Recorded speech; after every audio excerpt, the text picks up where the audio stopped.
ஜெய் ஸ்ரீராம்.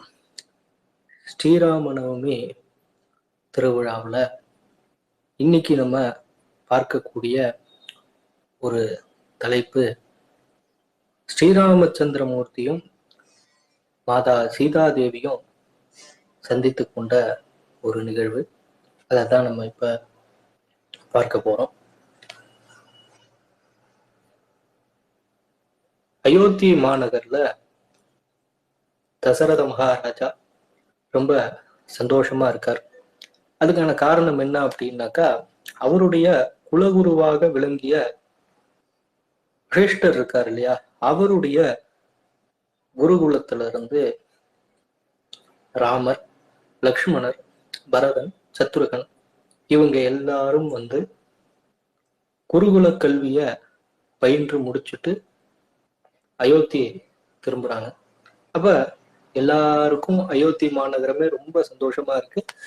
தசரத மகாராஜாவுக்கு ரொம்ப ரொம்ப ஒரு சந்தோஷமான ஒரு நேரம். வசிஷ்டர் ஒருத்தரை பத்தியும் எடுத்து சொல்றாரு.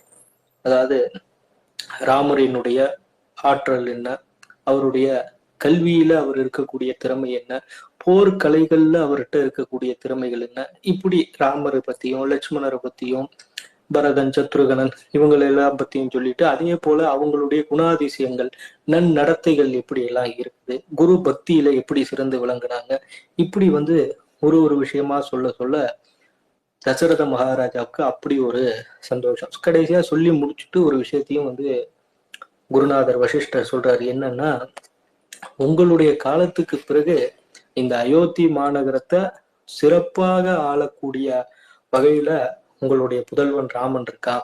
நீங்க எப்படி ஆண்டீங்களோ அதை விட 100% இன்னும் சிறப்பா அரசாட்சி கொடுக்கக்கூடிய அனைத்து தகுதிகளும் உங்க பையன் ராமன் கிட்ட இருக்கு. விரைவில் ராமனுக்கு நீங்க பட்டாபிஷேகம் பண்ணி ராமனை அரசனாக அறிவிக்கலாம் அப்படின்னு வசிஷ்டர் சொல்றாரு. இது ஒரு புறம் இருக்க, அங்க சீதாதேவி மிதிலாபுரியில குழந்தை சீதாதேவி என்ன நடக்குது அப்படின்னாக்கா, ஜனக மகாராஜா ஒரு வில் வச்சிருந்தார். அந்த வில்லுக்கு பெயர் பாத்தீங்க அப்படின்னாக்கா பினாகனம் அப்படிங்கிறது அந்த ஒரு பேர். அந்த வில்ல ஜனக மகாராஜா கிட்ட இருந்தது.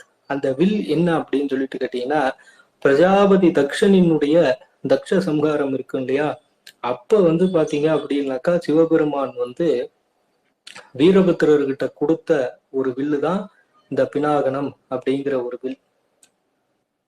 சிவ அஷ்டோத்திர நாமாவளியிலேயே ஓம் பினாகினே நமக அப்படின்னு சொல்லிட்டு ஒரு இது ஒண்ணு உண்டு, ஒரு நாமாவளி. அதுக்கு என்ன அர்த்தம்னா, பினாகினம் அப்படிங்கிற பினாகனம் அப்படிங்கிற வில்லை ஏந்திய தேவரே அப்படிங்கிறது அதுக்கான பொருள்.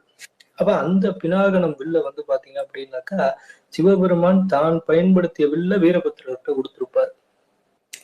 அந்த வில் அதுக்கப்புறம் வீரபத்திரர்கிட்ட திரும்பி சிவபெருமான் கிட்ட அதுக்கப்புறம் சிவபெருமான் கொஞ்ச காலத்துக்கு பிறகு பாத்தீங்க அப்படின்னாக்கா அது அப்படியே ஒருத்தரட்டியா கொடுக்க கடைசியில அது ஜனக மகாராஜாவினுடைய முன்னோர்கள் கைக்கு அந்த வில்லானது சேர்ந்துடும்.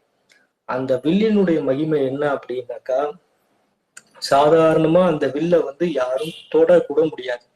அதுதான் ஒரு சிறப்பு. ஏன்னா வில்லு அவ்வளவு பெரிய வில்லா இருக்கும். அந்த வில்ல தொடவே முடியாதுன்னா அந்த வில்ல தூக்குறதுங்கிறதெல்லாம் சாமானியப்பட்ட மனிதர்களுக்கு சாத்தியமே கிடையாது. ஏன்னா தேவர்களாலேயே முடியாத ஒரு விஷயத்த நம்மை போன்ற மானிடர்களாலே எப்படி முடியும்? அப்ப முடியாது.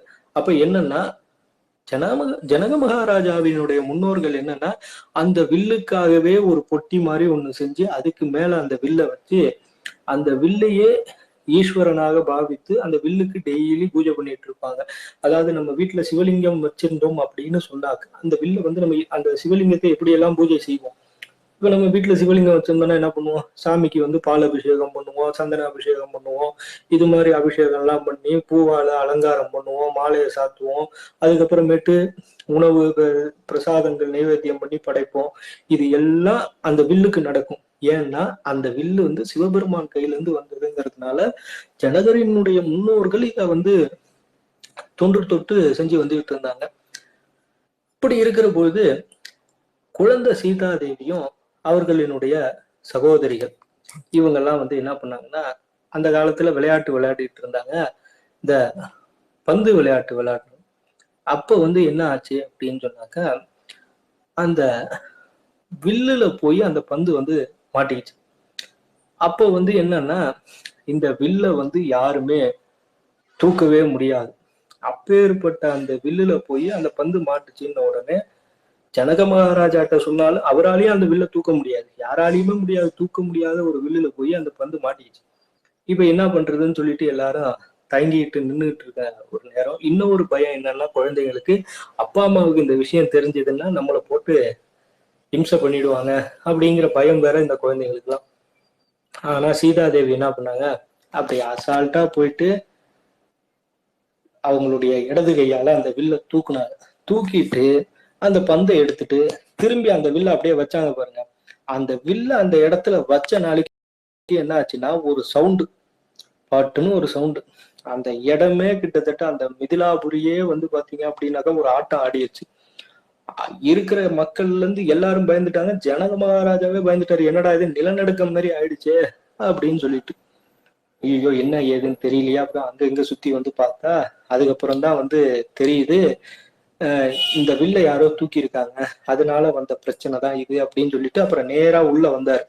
உள்ள வரும்போது வந்து பாத்தீங்கன்னா ஒரு விசாரணை நடக்குது, அந்த இந்த பக்கம் யாரு போனா யாரு என்னன்னு சொல்லிட்டு. ஏன்னா ஜனக மகாராஜாவும் அவருடைய துணைவியாரை தவிர்த்து அந்த இடத்துக்குள்ள யாரும் போவதற்கே அனுமதி இல்லை.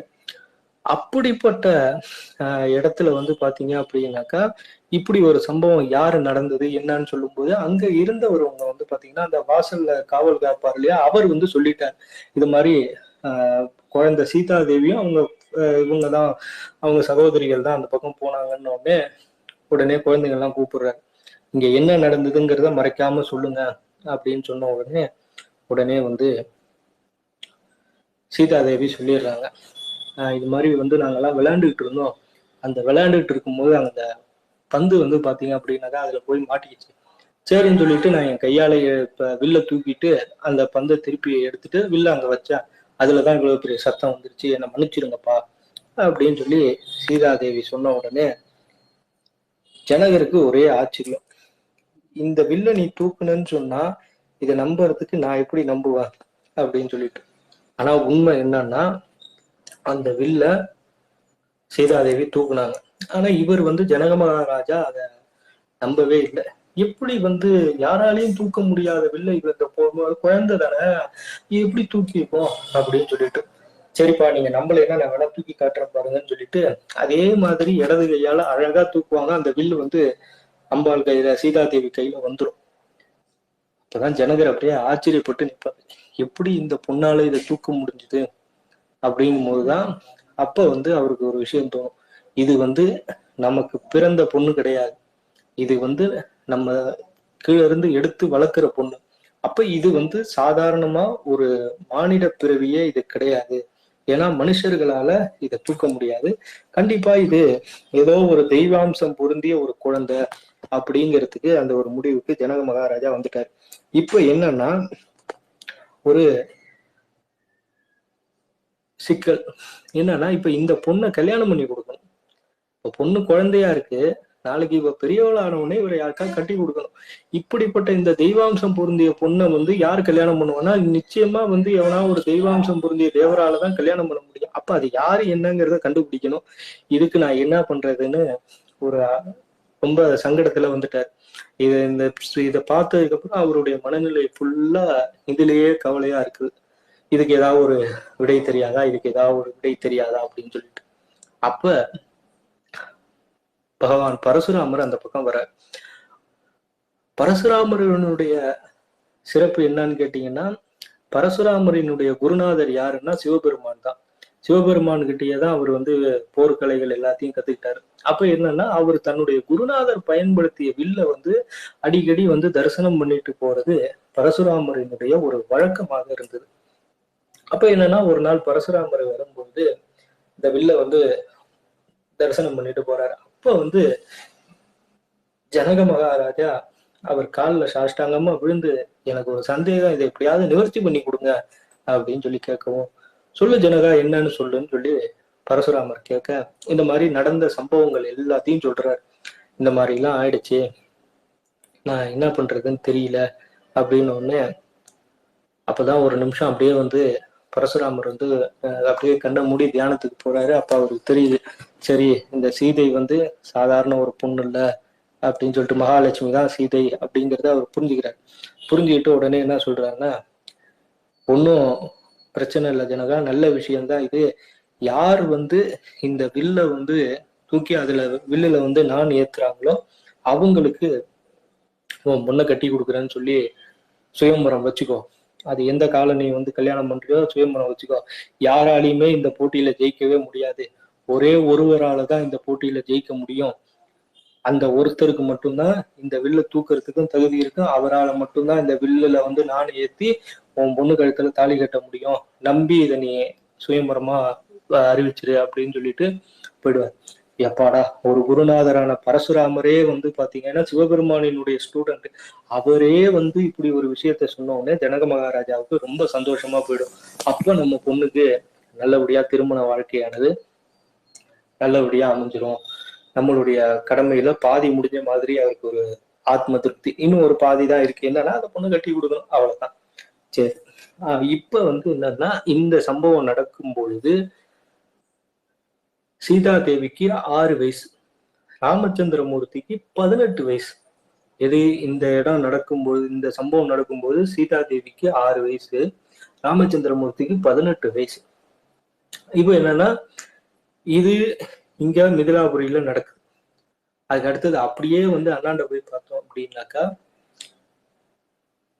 வசிஷ்டர் குருகுலத்துல இருந்து இவங்க எல்லாம் வந்துட்டாங்க இல்லையா, வந்து அப்படியே காலங்கள்லாம் கொஞ்சம் கொஞ்சமா அப்படியே போகுது. கொஞ்சம் கொஞ்சம் காலங்கள்லாம் போக என்ன ஆகுதுன்னு சொல்லிட்டு கேட்டீங்கன்னா, வசிஷ்டருடைய, அதாவது தசரத மகாராஜாவினுடைய அந்த ராஜ தர்பார், அதுல வந்து எல்லாரும் இருக்காங்க. இருக்கும்போது குலகுருவான வசிஷ்டரும் இருக்காரு. அந்த நேரம் ஒரு 4 பேர் குடு குடு குடுன்னு ஒடியாடுறாங்க. அவங்க எல்லாம் ஒடியாடுறத பார்த்து தசரதருக்கே ஆச்சரியம். ஐயோ, என்ன பிரச்சனை ஆச்சுன்னு தெரியல, ஏன் இப்படி வராங்கன்னு உடனே அவங்க வந்து, ஏன் இவ்வளவு பதட்டமா வரீங்க, என்ன செய்தி சொல்லுங்க அப்படின்னு சொல்லிட்டு ராஜா கேட்கவும், உடனே வந்து அந்த வந்தவங்க எல்லாம் சொல்றாங்க, அண்ணா இது மாதிரி விஸ்வாமித்ர மகரிஷி வராரு, உங்களைதான் பார்க்கணுங்கிறாரு, அதனாலதான் தகவலை ஓடோடி வந்து சொன்னோம் அப்படின்னு உடனே தசரத மகாராஜாவுக்கு மிகப்பெரிய ஷாக்கு. அதை விட குலகுருவான வசிஷ்டருக்கு மிகப்பெரிய ஷாக்கு. ஐயோ, இவர் ரொம்ப கோவக்காரராச்சு, என்ன ஆக போகுது ஏதுன்னு தெரியலையே அப்படின்னு சொல்லிட்டு.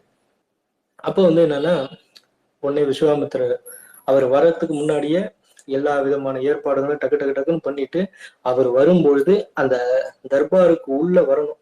அவரை உள்ள வர விடாம அவர் வாசல்லே நிக்க வச்சு அவருடைய பாதத்துக்கு வந்து பாத பூஜையை பண்ணி அவருக்கு சிறப்பு ஆசனம் எல்லாம் கொடுத்து அவரை உள்ள கூப்பிட்டு நல்ல ஒரு ஆசனத்துல அவர் அமர வைக்கிறாரு இது தசரத மகாராஜா. அதுக்கு அடுத்தது வந்து பாத்தீங்கன்னா, நீங்க வந்து இது ரொம்ப அப்படியே பேச்சு வந்து தொடருது. நீங்க வந்து இந்த நாட்டுக்கு வந்து ரொம்ப சந்தோஷம், நீங்க வந்ததுனால இந்த நாடு இன்னும் கொஞ்சம் நல்ல விதமா முன்னேறி இருக்கும் அப்படிங்கும்போது தசரதர் சொல்லும்போது, அதுக்கு வந்து விஸ்வாமித்திரர் சொல்றாரு என்னன்னா, வசிஷ்டர் போன்ற ஒரு சிறந்த ஞானி முனிவர் வந்து ராஜகுருவாக இருக்கிறதுனால கண்டிப்பா வந்து இந்த நாடு நல்லா தான் இருக்கும். நீயும் வந்து சாதாரண மனிதன் கிடையாது, நல்ல சிறப்பான ஆட்சியை தான் மக்களுக்கு கொடுத்துட்டு இருக்க. ஆனா என்ன, எங்களை போன்ற முனிவர்கள்லாம் வந்து பாத்தீங்கன்னா ஏதாவது ஒரு உதவினா உங்களை மாதிரி இருக்கிறவங்கள்ட்ட தான் நாங்க நாடி வர வேண்டியதா இருக்குது. அதெல்லாம் அதே மாதிரி ஒரு காரணத்தோட தான் நான் இப்போ வந்து உன்னை தேடி வந்திருக்கிறேன். எனக்கு உன்னால ஒரு உபகாரம் ஆகணும், அதை எனக்கு செஞ்சு கொடுக்க முடியுமா அப்படின்னு கேட்ட உடனே தசரதர் அவருடைய சிம்மாசனத்துல இருந்து எந்திரிச்சு கையெடுத்து கும்பிட்டு சொல்றாரு, நீங்க உதவியெல்லாம் கேட்காதீங்க, நீங்க வந்து எனக்கு இது தேவைன்னு கட்டளையா இடுங்க, அந்த கட்டளையை நான் நிறைவேற்றி கொடுக்குறேன் அப்படின்னு சொன்ன உடனே அவருக்கு உடனே வந்து ஒரே சிரிப்பு விஸ்வாமித்திரருக்கு.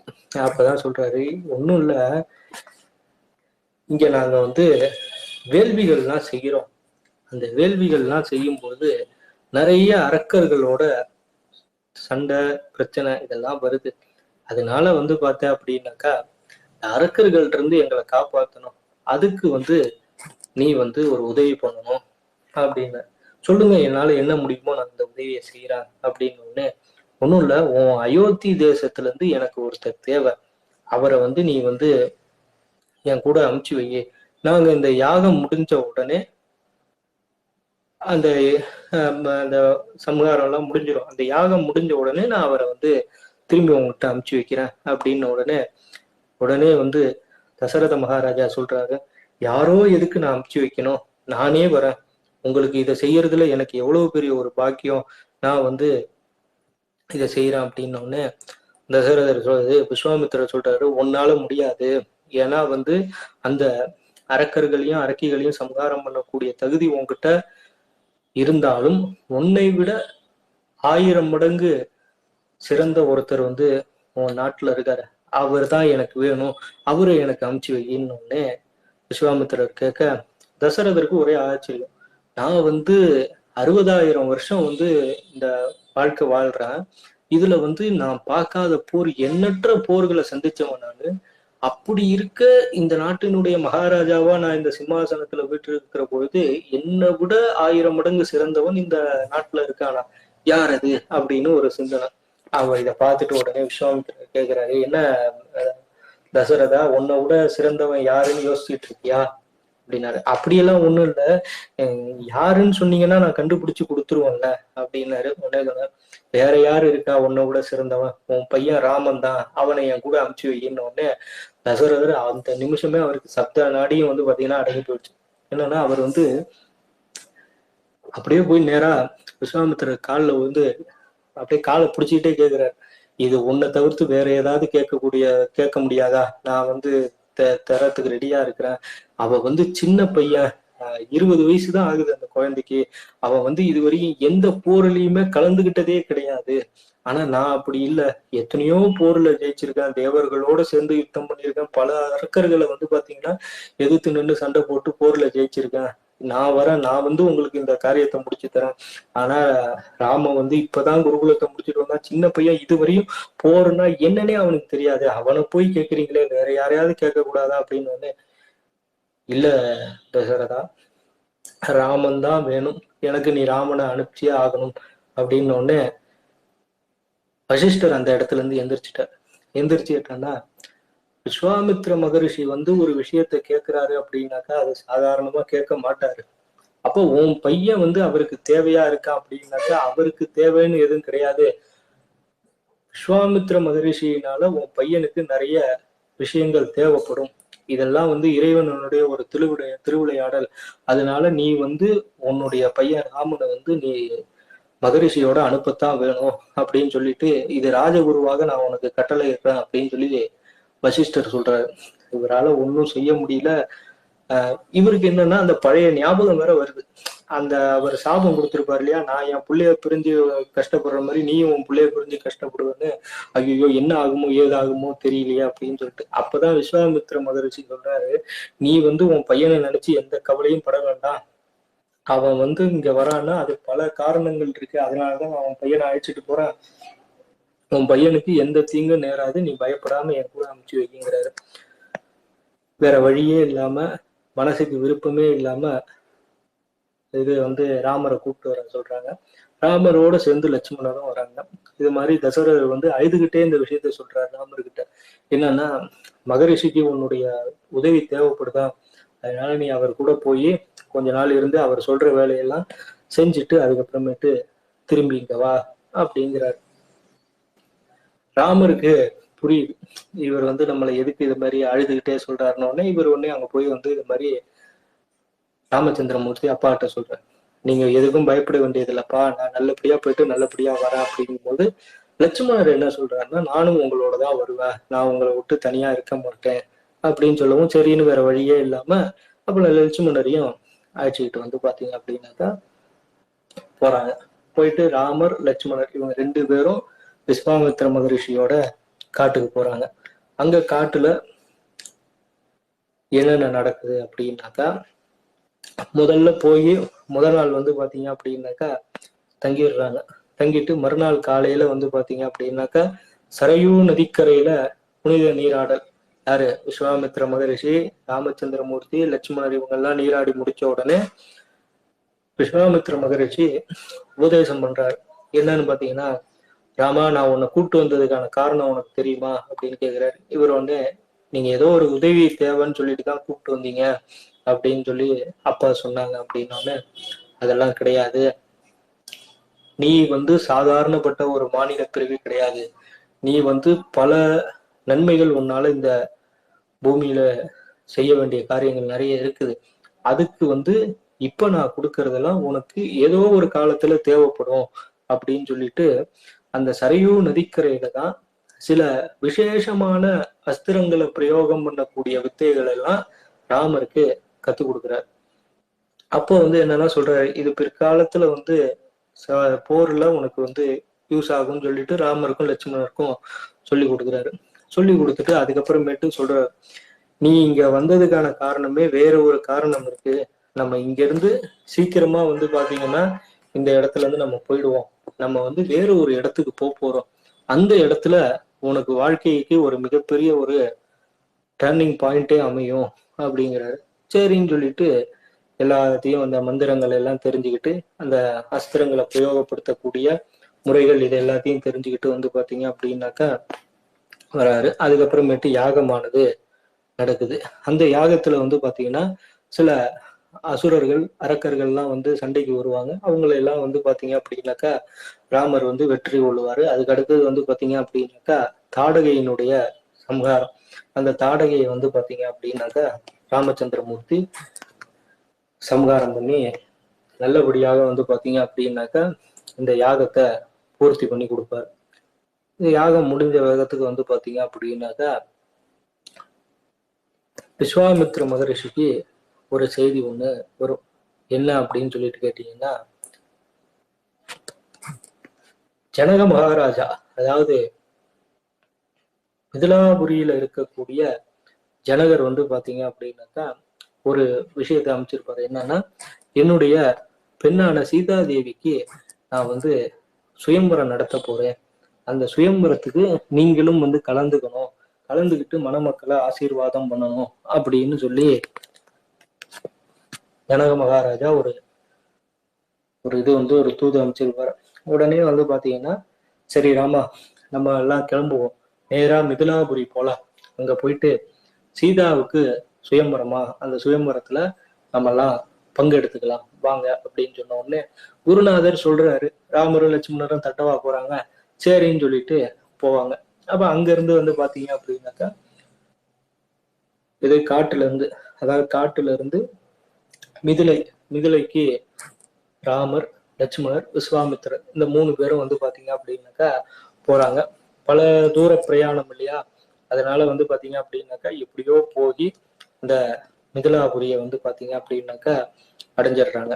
மிதிலாபுரியை அடைஞ்ச உடனே நேரா வந்து பாத்தீங்க அப்படின்னாக்கா முதல்ல அந்த மிதிலை நகரம் வந்து எப்படி இருக்கு அப்படின்னு சொல்லிட்டு பாத்தீங்கன்னா, முதலை நகரங்கள் ஃபுல்லா வந்து பாத்தீங்க அப்படின்னாக்கா ஒரு பக்கத்துல ஃபுல்லா கல்வி கூடங்களா இருக்கா. அதாவது வந்து என்னன்னா பாடசாலைகள் தான் எங்க பார்த்தா, அதாவது அந்த ஒரு ஏரியா ஃபுல்லா. இப்ப நம்ம சொல்லுவோம் இல்லையா, இந்த தெருவுல போனோம்னா துணிக்கடை மட்டும்தான் இருக்கும், இந்த தெருவுல போனோம்னா மளிகை கடையா தான் இருக்கும், இந்த தெருவுல போனோம்னா நகை கடையா இருக்கும், இந்த தெருவுல போனோம் அப்படின்னாக்கா பெண்களுக்கு தேவையானதெல்லாம் கிடைக்கும். அது மாதிரி ஒரு ஒரு தெருக்கும் ஒரு ஒரு இது இருக்கு. அது மாதிரி இந்த ஒரு குறிப்பிட்ட பகுதியில ஃபுல்லா வந்து பாடசாலைகளா இருக்கான். அதுக்கப்புறமேட்டு வந்து பாத்தீங்க அப்படின்னாக்கா இன்னொரு பகுதி வந்து தானியங்களால சூழப்பட்டிருக்கான். இப்படி ஒரு ஒரு பகுதியிலையும் ஒரு ஒரு விதமா வந்து பாத்தீங்க அப்படின்னாக்கா இருக்கான். அந்த மிதிலையில இருக்கக்கூடிய அந்த நகரத்து வாசிகளினுடைய வீடு, அவங்களுடைய கலாச்சாரங்கள் இதெல்லாம் பார்க்கிற போது அப்படியே ராமரும் லட்சுமணரும் அப்படியே வந்து பாத்தீங்கன்னா மெய்மறந்து ரசிச்சுட்டு இருக்காங்களாம் அந்த மிதிலாபுரியினுடைய அழக. இப்படி எல்லாம் ஒரு ஒருத்தரும் அப்படியே பார்த்துக்கிட்டே இருக்கும்போது விஸ்வாமித்ர மகரிஷி வந்து பாத்தீங்க அப்படின்னாக்கா முன்னாடி போற, பின்னாடி ராமரும் லட்சுமணரும் வராங்க, அரண்மனை கிட்ட நெருங்க போறாங்க. அதுக்குள்ளாரியே நியூஸ் வந்து ஜனக மகாராஜாவுக்கு போயிடுது, இது மாதிரி விஸ்வாமித்திரர் வராரு அப்படின்னோடனே. விஸ்வாமித்திரர் வராருன்னு அவர் அரண்மனையவே தொட விடல. அதுக்குள்ள வந்து ஜனகர் வந்து அவர் தன்னுடைய குடும்பத்துல இருக்க எல்லாரையும் அழைச்சிக்கிட்டு வந்து பாத்தீங்க அப்படின்னாக்கா வாசலுக்கு வந்துட்டாரு. அரண்மனையே தாண்டி வாசலுக்கு வந்துட்டாரு. வரும்பொழுது அரண்மனை வாசல் கிட்ட அவரை நிக்க வச்சு அவர் பாதத்துல வந்து தீர்த்தம் கொடுத்து அவரை பாத பூஜை பண்ணி அவரை வந்து உள்ள கூப்பிட்டுட்டு போற சமயம். அப்போ வந்து என்னன்னா, விஸ்வாமித்திரரோடு ராமச்சந்திரமூர்த்தி நிக்கிறார் பக்கத்துல, லட்சுமணர் இந்த பக்கத்துல நிக்கிறாங்க. அப்படியே இந்தாண்ட பக்கம் பார்த்தோம்னா ஜனக மகாராஜா தன்னுடைய துணைவியாரோட நிக்கிறார். அது கூடயே வந்து பாத்தீங்க அப்படின்னாக்கா சீதாதேவி, அவங்க வந்து ஊர்மலை, இவங்கெல்லாம் வந்து பாத்தீங்க அப்படின்னாக்கா நிக்கிறாங்க. அப்ப முதல் முறையாக சீதாதேவிய ராமச்சந்திரமூர்த்தி நேருக்கு நேர் பார்க்கிறார். ராமச்சந்திரமூர்த்தியையும் சீதாதேவி முதல் முறையாக நேருக்கு நேர் பார்க்கிறாங்க. பார்த்த உடனேவே வந்து பாத்தீங்க அப்படின்னாக்கா ராமருக்கு உடல்ல ஏதோ ஒரு மாற்றம். இவ வந்து சத்தியமா வந்து மனித குலத்தை சேர்ந்த பெண்ணே இல்ல, இது ஏதோ வந்து ஒரு விண்ணுலக பெண் தான், தேவலோக பெண் தான் இங்க வந்து வந்திருக்கு அப்படின்னு சொல்லிட்டு ஒரு நொடி வந்து பாத்தீங்க அப்படின்னாக்கா தன்னுடைய மனசையே வந்து பாத்தீங்க அப்படின்னாக்கா சீதா தேவி கிட்ட பறி கொடுத்துடுறாரு.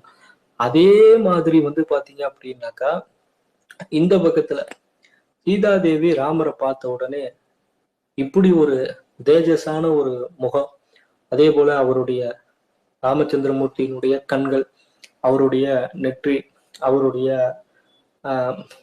மூக்குல இருந்து அவருடைய வாய், உதடு, அவருடைய தோல், புஜங்கள், அவருடைய அந்த மார்பு, இதெல்லாம் பார்க்கும்போது சீதாதேவியே வந்து பாத்தீங்க அப்படின்னாக்கா ஒரு செகண்ட் யோசிக்கிறாங்க, இவர் வந்து உண்மையிலேயே மனிதரா இல்ல வந்து வைகுண்டத்துல இருந்து பெருமாள் இறங்கி வந்துட்டாரா, இப்படி வந்து பாத்தீங்க அப்படின்னாக்கா இருக்காரு. அதாவது வந்து ஒரு 1,00,000 மன்மதர்கள் சேர்ந்தா எந்த அளவுக்கு ஒரு அழகு இருக்குமோ அந்த அழகை வந்து பாத்தீங்க அப்படின்னாக்கா இவர் வந்து காட்டுகிறாரு உடல்லையே அப்படின்னு சொல்லி சீதாதேவி ஒரு அப்படியே தன்னை மெய்மறந்து ராமரை வந்து பாக்குறாங்க. இவர் வந்து சீதாதேவிய பாக்குறாங்க. ஆனா வந்து என்னன்னா 2 பேரும் மேலும் பேச்சதெல்லாம் எதுவும் கிடையாது. கண்ணாலேயே அவங்க 2 பேருக்குள்ள அந்த ஒரு காதலானது மலர்ந்து போயிடுது. உடனே ஏன்னா இன்னிய மாதிரியான பிரயாணம் அந்த காலத்துல கிடையாது, வெகு தூர பிரயாணம் இல்லையா, அதனால விஸ்வாமித்திர மகரிஷிக்கும் ராமர் லட்சுமணருக்கும் நல்லபடியாக சாப்பாடு கொடுக்குறாங்க. அப்ப சாப்பாடு கொடுக்கும் போதும் வந்து பாத்தீங்கன்னா சீதாதேவி ராமர் இவங்க எல்லாம் சந்திக்கக்கூடிய ஒரு நிகழ்வு நடக்குது. அப்பதான் வந்து இவர் வந்து சொல்றார், விஸ்வாமித்திர மகரிஷி சொல்றார், இவங்க 2 பேரும் என்னுடைய சீடர்கள், இவங்க வந்து பாத்தீங்கன்னா கோசலை நாட்டை சேர்ந்த தசரத மகாராஜாவினுடைய புதல்வர்கள் இவங்க 2 பேரும். இவர் பேர் ராமர் மூத்தவர், இவர் இளையவர் வந்து லட்சுமணர் அப்படின்னு சொல்லி சொன்ன உடனே அப்ப சீதாதேவிக்கு இன்னொரு சந்தோஷம் என்னன்னா, அரசகுமார், ஏன்னா ஜனக மகாராஜா ஒரு அரசர், அவருடைய பெண்ணை திருமணம் பண்றதுங்கிறது சாதாரணப்பட்ட சாமானியனுக்கு சாத்தியம் ரொம்ப கம்மி. அதனால அரசகுமாரர்களுக்கு தான் கல்யாணம் பண்ணி கொடுக்க முடியும். அப்ப இவர் வந்து அரசகுமாரரா இருந்த உடனே அவங்களுக்கு ரொம்ப ஒரு சந்தோஷம். ஆனா சீதாதேவிக்கு இன்னொரு வருத்தமும் இல்லை. என்னன்னா, இந்த சுயம்பர போட்டியில நம்ம வந்து கலந்துக்கிறது, இவருக்கு கலந்துக்க அழைப்பு வரல ராமருக்கு. சுயம்பர போட்டியில விஸ்வாமித்திரர் வந்து ஆசீர்வாதம் பண்ணுவதற்கு தான் அழைப்பு கொடுத்திருக்கிறாங்க. ராமச்சந்திரமூர்த்தி அயோத்தியின் இளவரசருங்கிற முறையில கலந்துக்க அவருக்கு அழைப்பு கிடையாது. இது ஒண்ணு. இன்னொரு விஷயம் வந்து என்னன்னா, தன்னை கல்யாணம் பண்ணணும்னு சொன்னாக்கா சிவதனுசை தூக்கி அதுல ஞானம் ஏத்தணும். அது இந்த ராமனால முடியுமா? இந்த ஒரு கேள்வி சீதாதேவியுடைய மனசுல ஓடிட்டு. 2 விஷயம். ஒண்ணு இப்படி ஒரு விஷயம், இன்னொரு விஷயம் முதல்ல இவரை வந்து அழைக்கவே இல்லை, அப்புறம் இவர் எப்படி வந்து அந்த போட்டியில கலந்துப்பாரு, இது ஒண்ணு. 2வது விஷயம் என்னன்னா, அப்படியே மீறி போட்டியில கலந்துக்கிட்டாலும் அந்த தனுஷை தூக்கி நான் ஏத்துறதுங்கிறது சாதாரண ஒரு விஷயம் இல்லையே அப்படிங்கிற ஒரு வருத்தம். ஆனா இருந்தாலும் சீதாதேவி மனசுக்குள்ள ராமரும், ராமர் மனசுக்குள்ள சீதாதேவியும் இருக்காங்க. இப்படி எல்லாம் வந்து பாத்தீங்கன்னா சாப்பாடானது முடியுது. சாப்பிட்டு முடிச்ச உடனே விஸ்வாமித்திரருக்கும் ராமருக்கும் லட்சுமணருக்கும் தங்கறதுக்கு ஒரு இடம் ஏற்பாடு பண்ணி கொடுக்குறாங்க. இவங்க எல்லாம் வந்து ரொம்ப தூர பிரயாணம் பண்ணிட்டு வந்திருக்காங்க இல்லையா, அதனால விஸ்வாமித்திரர் போய் படுத்த நாளைக்கும் தூங்கிட்டாரு. அதேதான் இந்த பக்கம் லட்சுமணரும். ராமச்சந்திரமூர்த்தி படுத்தாரு. படுத்து கண்ணை மூடுனா சீதாவினுடைய முகம். ஏன்னா அவரு இப்படி புரண்டு படுக்கிறாரு, அப்படி பாக்குற, எப்படி பார்த்தாலும் அந்த பொண்ணுடைய ஞாபகம் தான் அவருக்கு. இவருக்கு வந்து பாத்தீங்கன்னா எந்திரிச்சு கொஞ்ச நேரத்துல அழ ஆரம்பிச்சிட்டாரு. என்னன்னா, இதுவரையும் எந்த பெண்ணை பார்த்தாலும் நான் என்னுடைய தாயா தான் நினைச்சிருக்கேன். இதுவரையும் நான் எந்த பெண்ணு மீதும் எந்த விதமான ஒரு எண்ணங்களும் எனக்கு வந்ததே கிடையாது. ஆனா இந்த ஒரு பெண்ணை பார்க்கும்போது என் மனசுக்குள்ள இப்படி ஒரு எண்ணம் வருது. அப்ப வந்து நான் வந்து மனதளவுல ஒரு ஒரு தீய குணத்துக்கு நான் அடிமை ஆயிட்டேனா, இல்ல நான் வந்து பெண்கள் மீது மோகத்துல போய் நான் பெண்களுக்கான ஒரு அடிமை மாதிரி ஆயிட்டேனா, காமத்துக்குள்ள நான் வந்து விழுந்துட்டேனா, அப்படி நான் இப்படியே இந்த வயசுலயே நான் இந்த மாதிரி பெண்கள் மீது மோகம் உண்டேன்னா எதிர்காலத்துல நான் வந்து இந்த அயோத்தி மாநகரத்துக்கு அரசனானா இங்க இருக்க பெண்கள் நிலைமை என்ன ஆகுறது, முதல்ல அயோத்தி வாழ் மக்களினுடைய நிலைமை என்ன ஆகுறது, இப்படிப்பட்ட ஒரு ஆஹ் பெண்கள் மீது மோகம் கொண்டவன் அரசனா இருந்தா அந்த நாடு எப்படி உருப்படும், இப்படி எல்லாம் சொல்லி அப்ப நான் வந்து அரசனா இருக்க தகுதி இல்லாதவனா, முதல்ல வந்து இன்னொரு பெண்ணை வந்து தவறான கண்ணோட்டத்துல பார்க்க நினைக்கிற அளவுக்கு எனக்கு சிந்தனை வந்துருச்சு. அப்போ நான் வந்து ஒரு மனிதனாக இருக்கிறதுக்கே தகுதி இல்லாதவன் ஆயிட்டேன், அப்படி இப்படின்னு சொல்லி ரொம்ப வருத்தப்பட்டு அழுகுறாரு மனசுக்குள்ளாரியே. ஏன்னா கத்தியும் அழ முடியாது ராமரால. என்னன்னா பக்கத்துல லட்சுமணரும் குருநாதர் விஸ்வாமித்திரரும் இருக்க. என்னடா இது அப்படின்னு சொல்லிட்டு ரொம்ப அப்படியே இந்த அழுகை இருக்கும்போது, இருந்தாலும் ஒரு பக்கம் மனசு வந்து என்ன சொல்லுதுன்னா, ராமா, அதான் ராமருக்குள்ள பேசிக்கிற மாதிரி, நீ ஒன்றும் கவலைப்படாத. ஏன்னா இத்தனை பெண்களை பார்த்து உன் மனசுல எந்த எண்ணமும் வராத போது இந்த பெண்ணை பார்த்து மட்டும் உன் மனசுக்குள்ள ஒரு எண்ணம் வருது அப்படின்னு சொன்னாக்கா, அதுக்கு ஒரே ஒரு காரணம் என்னன்னா, அவள் உனக்காக பிறந்தவள். அதனால நீ அதை பத்தி எதுவுமே வருத்தப்பட தேவையில்ல, அவ வந்து உனக்குதான் அப்படின்னு சொல்றது. ஆனா அப்பயும் வந்து ராமருக்கு இன்னொரு இது, ஆனா நாளைக்கு அந்த பெண்ணுக்கு சுயம்பரமாச்சு, அந்த சுயம்பரத்துல கலந்துக்கணுமே, நமக்குதான் அழைப்பே இல்லையே, அப்புறம் அவ எப்படி நமக்கா இருப்பா அப்படின்னு சொல்லிட்டு ஒரு எண்ணம்.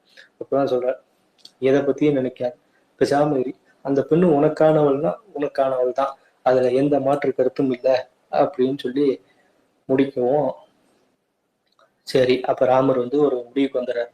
இதுவரையும் எந்த பெண்ணை பார்த்தும் மன சஞ்சலப்படாத என்னுடைய மனமானது இவளை பார்த்து சஞ்சலப்படுது அப்படின்னாக்கா, இவள் எனக்கானவள் தான், இவ எப்படியும் எனக்கு தான் கிடைப்பா அப்படின்னு சொல்லிட்டு அவளை நினைச்சு அந்த பக்கத்துல அப்படியே வந்து படுக்கிறாரு. நல்ல நிம்மதியான தூக்கம் ராமருக்கு. இந்த பக்கம் வந்து பாத்தீங்கன்னா சீதாதேவியினுடைய மனசும் இதே நிலைமைதான். ராமர் வந்து எனக்கானவரா இருக்காரு, என் மனசுக்கு ராமரை தான் ரொம்ப பிடிச்சிருக்குது, அதனால வந்து ராமரை வந்து நாம வந்து திருமணம் பண்ணா வாழ்க்கை நல்லா இருக்கும் அப்படிங்கிற எண்ணம்.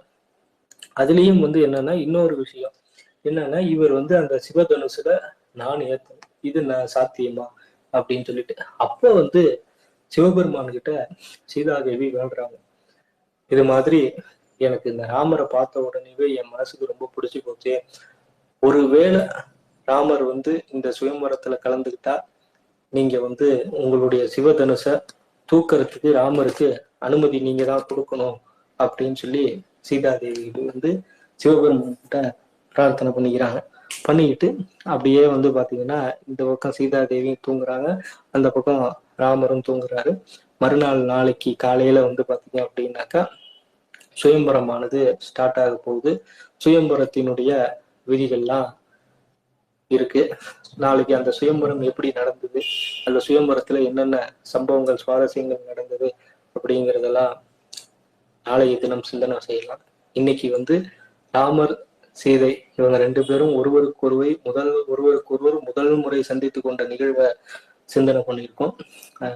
ரொம்ப சந்தோஷமா இருக்கு. வாய்ப்பளித்த அடியார்களுக்கும் இறைவனுக்கும் நன்றி கூறி அடியனுடைய உரையை நிறைவு செய்து கொள்கிறேன். ஸ்ரீராம ஜெயராம ஜெய ஜெயராம ஜெய் ஸ்ரீராம்.